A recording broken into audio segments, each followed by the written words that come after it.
Kaya makinig sa mechanics. Magbabasa ako ng isang maikling kwento. Kapag narinig ninyo ang salitang silid-aralan, kayo ay tumayo. Kapag narinig ninyo ang salitang cellphone, kayo ay umupo.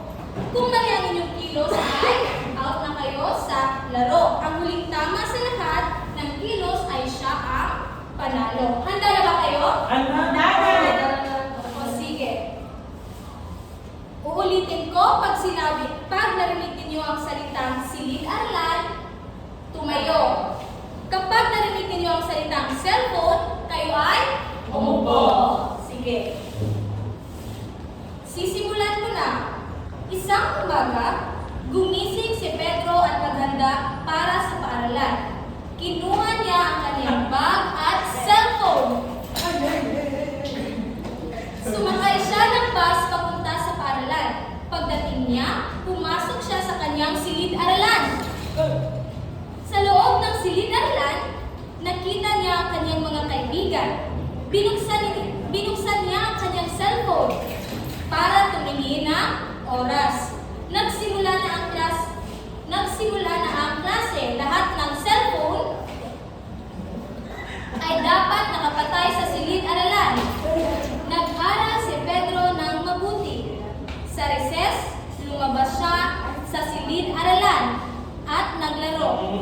Nang matapos ang recess, bumalik siya sa silid-aralan. Pag-uwi na, kinuha niya ang kanyang cellphone at nag-text sa kanyang nanay na masaya ang kanyang araw. Magaling! Nakita ko kung gaano kayo ka-aktibo o ka-alerto, mga bata. Salamat, Guro.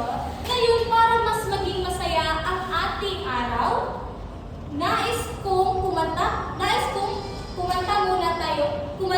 muna tayo ng isang awiting nagpapakita ng pagmamahal sa ating sariling bayan. Kaya tumayo ang lahat at sabay-sabay nating awitin ang Ako Ay Pilipino. Isang Pinoy sa lungsod liwa, Pinoy na sinilang ating bansa. Umiabanyaga, ako'y Pinoy na mayroong sariling wika.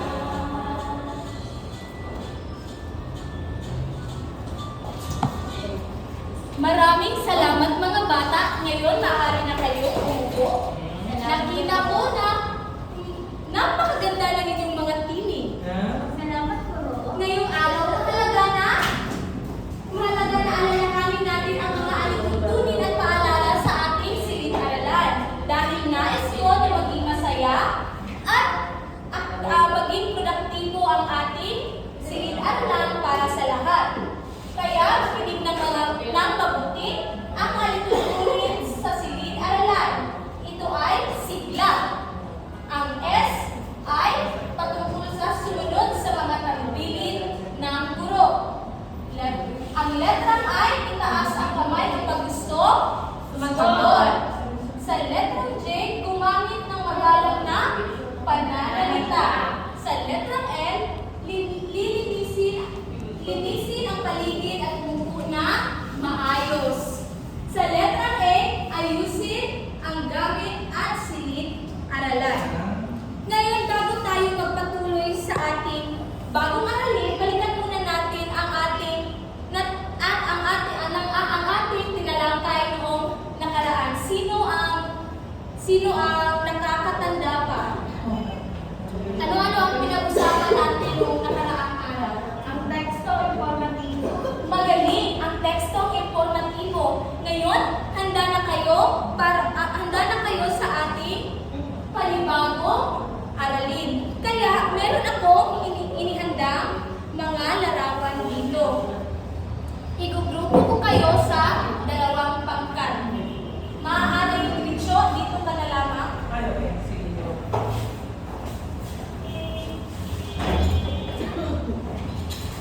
Ngayon, meron akong dalawang pen. Paunahan ng upa.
Ano ang tawag sa bagay na ito? Hirap ba ito o purong Tagalog? Saan kaya nagmula ang salitang ito? Bakit kaya natin ito hinirap? Isa, dalawa, tatlo, kuha!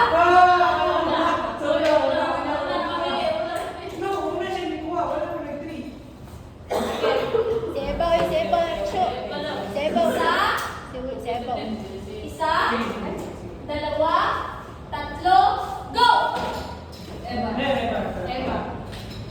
Sa grupo ni Eva, ano ang tawag sa bagay na ito? Computer. Magaling! Ngayon, hirap ba ito o purong Tagalog?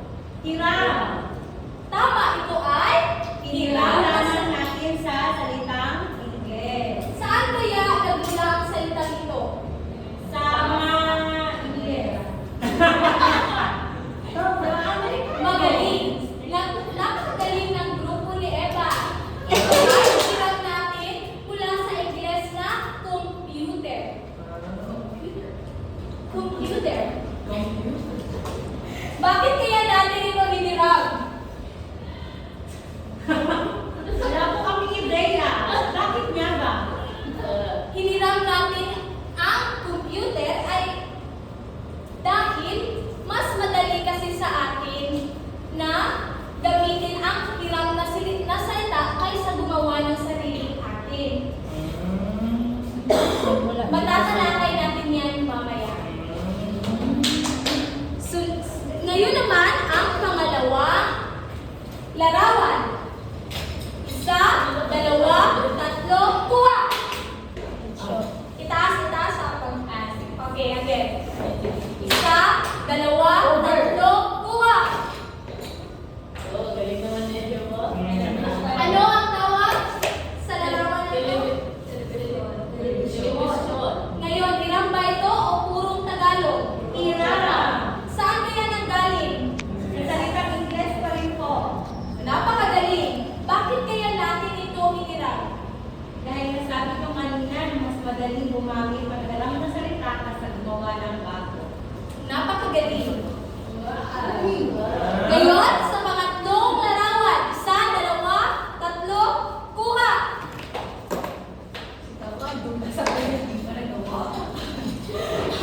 Richo, sa grupo ni Richo, ano ang tawag sa bagay na ito? Sapatos. Magaling ngayon, hiram ba ito o purong Tagalog? Saan kaya nagmula ang salitang ito? Tama. Nagmula ang salitang sapatos sa Espanyol na zapatos. Bakit kaya natin ito hiniram? Dahil sinakop tayo ng Espanyol. Maaari? At Nabago ang ating lingwahe. napakagaling sa grupo ni Richo. Ngayon, ito na. Meron naman tayo sa pang-apat na larawan. Isa, dalawa, tatlo. Richo.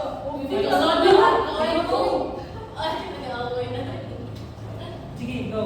Ano ang tawag sa larawan na ito? Smartphone.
Nagpapahalagahan ang kontribusyon ng iba't ibang wika sa kahalagahan ng pagrespeto sa kultura, nagdulot ng mga hirang na salita, at nakagagawa ng mga pag-uusap gamit ang mga hirang na salita ng gusto. Ngayon, alamin natin ano ang hirang na salita. Maaari niyo bang basahin lahat ng sabay-sabay? Ang hirang na salita ay mga salitang hinirang kinuha mula sa ibang wika at ginamit sa wikang Pilipino. Ang mga ito ay naging bahagi ng ating vocabulary dahil sa makasasayang kultura at teknolohiya na impluwensya. Ngayon, ang hirang na salita pala ay salita galing sa ibang wika. Ito ay ginagamit na natin sa ating pang-araw-araw. Hindi na natin ito iniisip. Hindi na natin iniisip na mga salitang ginagamit pala natin ay ito ay galing sa ibang wika. Halimbawa na lamang diyan ang gawain natin kanina na ang salitang computer ay hindi pala original na Tagalog. Ito pala ay galing sa Ingles na computer, na ang kahulugan ay computer o elektroniko kagamitan. Ang sapatos ay hindi rin original na atin. Ito ay galing sa Espanyol na zapatos, na ang kahulugan ay pampaana kasuotan. At ang syempre ay galing rin sa Espanyol, na ang kahulugan ay oo naman o tiyak. Ang problema ay sa Espanyol rin, driver ay sa Ingles na driver. Driver o nagmamaneho. Ngayon, meron tayong tatlong paraan ng paghirap. Dito muna tayo sa bakit mayroon tayong hirap na salita.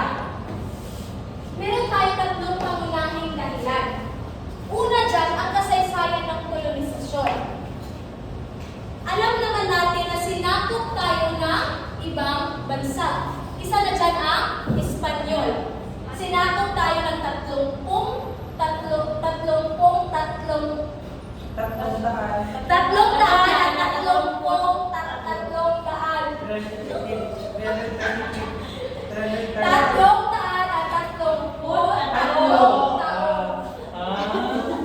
at sinakop din tayo ng Amerikano mahigit 50 taon.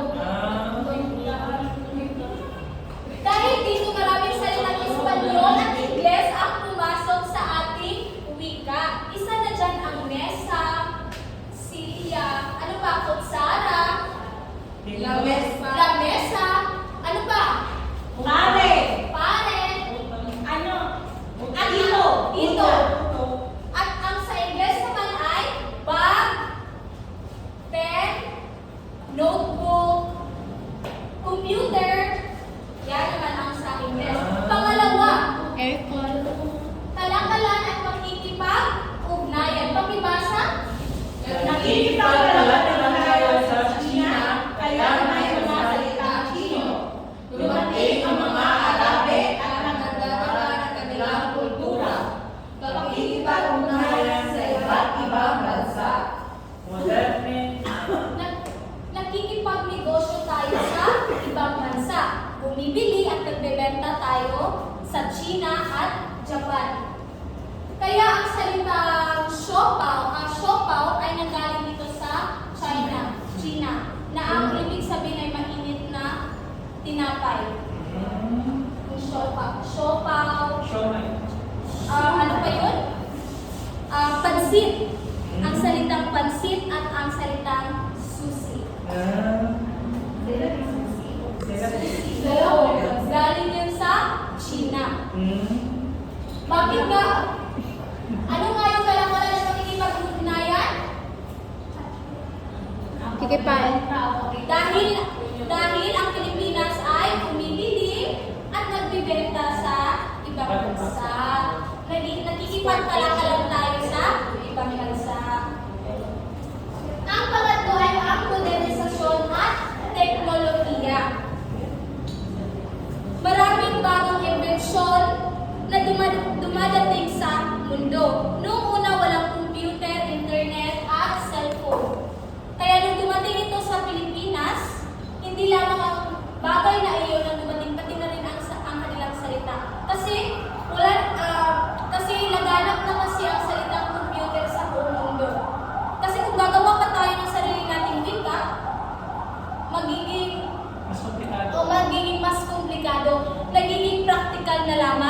tayo.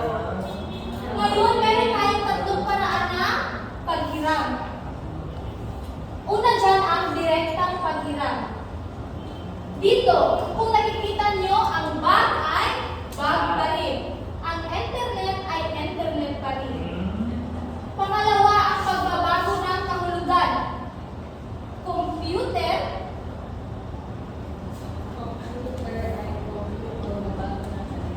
binabago natin ang spelling. Bye-bye. Binabago natin ang bye-bye sa Filipino. Computer ay ginawa natin computer. Di ba? Kinuha ang C at pinalitan na K. At nilagyan ng Y bago sa, ay pagkatapos sa P. Para mas Filipino ang bye-bye. Ang television ay ginawa television. Television. O di ba kapag narinig nyo, ang television ay napaka-English. O, pag sinabing television ay Filipino. Filipino. Ngayon, ang salitang cellphone ay cellphone. English. Di ba? Napaka-sosyal. Pero pag sinabi natin cellphone, cellphone ay Filipino. Pangatlo, pagbabago ng kahulugan dito. Kung sa Ingles, ang salvage ay nangangahulugang iligtas. Salvage. Ang salvage sa Filipino nangangahulugang patayin ng iligal. Naiintindihan niyo ba ang pagkaiba ng tatlo paraan sa paghiram? Opo! Uulitin ko, ang salvage sa Ingles nangangahulugang Iligtas. Salvation. Pero pag sa Ingles, pero pag sa Filipino, nangangahulugang patayin ng iligal. At ang comfort room sa Ingles, nangangahulugan ng maluwag na kwarto. Pero pag sa Pilipinas, Ito ay banyo. CR.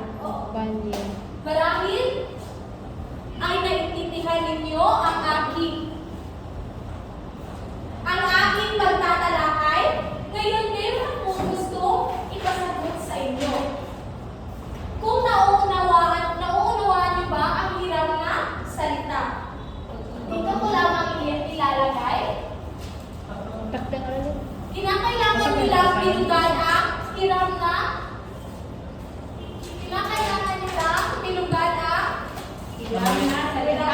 salita. Una, richo. Wala pa akong dito.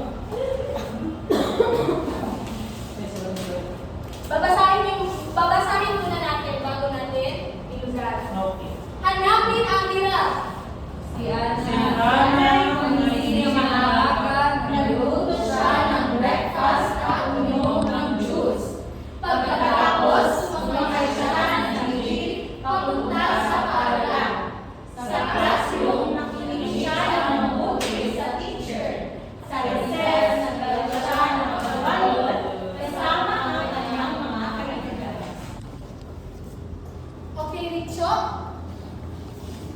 Thank you. Sala. Breakfast. Madali. Eva. Breakfast. Patricia. Uy, yung sir Luis.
Okay, few comments. Of course, your visual aids. Again, it's too colorful. Good luck. Again, refrain from using bright colors. If you're going to use blue, okay na yung blue and then yellow. Magtutulog sa isa kayo. Dili ang klaro mo. Kasi yung green na ka, light kayo. Ayun.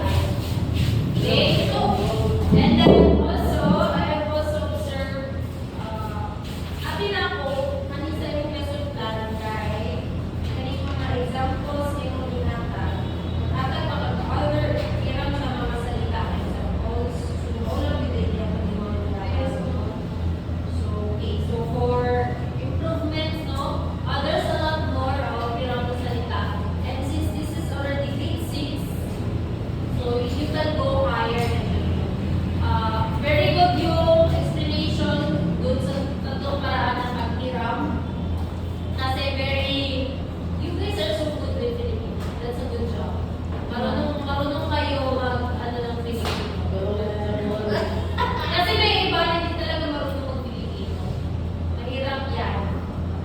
Naghanap kang Most of you guys, most of you guys, ano pang because, Naghanap siya sa pagsayaw ng mga vlog-vlogs. Dahil ma'am.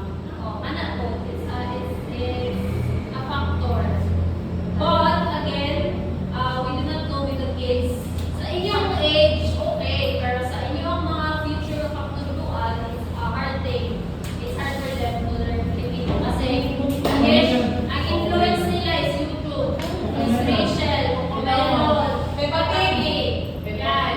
So, sa inyo kamo hindi mga ligaw ng iba na. Pero pag abot sa mga bata, isod siya, isod sila Filipino, isod sila vocabulary and comprehension nila sa Filipino. That's why, taas kaya po grade sa mga bata na readers. Mas Sunod sila yung Pilipino kasi English. yes, mas nisunan sila ang Filipino kasi English. I've tried that no, nag-doctor ko mga bata grade 2. Filipino ang subject. Teacher, what's Quran? Teacher, what do you mean by, diba? You have to translate pa dun sa ila. But though it's in a private school, bisod gihapon naman na sa private school. Version nila English. Yes, precious. Speaking. Ateneo as well, pero di man masyado si Ateneo straight with the language. May mga bata. Ano kayo ba sa naman kayo? Dapat straight English pag kumatugay ka sa kulway kay si Tawon ka. Sa tablong mo, pagkingana. Yeah, those schools, yung mga precious Ateneo, they're not that strict with English kasi kids nila are speaking naman.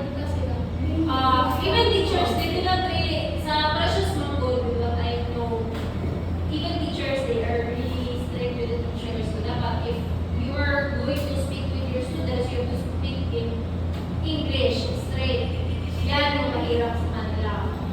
Diba? But anyway, good job on you guys for speaking Filipino. That's a good skill to learn. Dili lang din sa mga isa yung mga instructional materials ha. Gagmay.